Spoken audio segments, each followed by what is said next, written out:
What's up everybody? So I've had some requests for a walk around video on my ProCharged Victory Magnum X1. This bike is by far one of the coolest motorcycles that I've ever owned. The bike comes standard looking pretty badass. Since I've had the bike, I've installed some billet grips, billet floorboards, billet passenger pegs, blacked out levers, and teardrop mirrors. So those are just a few of the details that I have into it. Let's take a better look.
My 2015 Magnum came to me with all the bells and whistles on it. The thing was already ProCharged, tuned, cams, basically the works that this bike has on it. So when 2016 rolled around and the new Magnum X1 Stealth came out, I didn't want it any other way. So before I even got the bike got shipped to New York to Lloydz Motorworkz. So Lloyd and his team worked really hard to get this bike to me before Daytona. And like I mentioned before, they installed grind cams, a B1 type ProCharger. They increased the fuel injectors to 670 cc's, put a variable weight clutch, used a power commander to control the fuel, tuned it all up and sent it on its way. Right now we're currently running about 9 pounds of boost. Pretty much since day one we've been beating the piss out of these things at shows and taking them all over the country and riding them. I gotta say though, this thing has held up great. Gets the job done at shows, takes me all the cool places that I want to go on rides.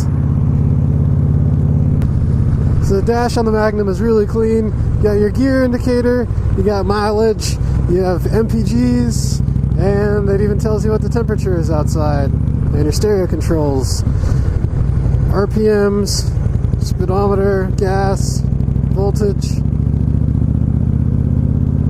The stereo on this thing cranks, but obviously I'm not going to want to crank it while I'm talking through a video, and my own personal preference is that I love to listen to the motor on this bike.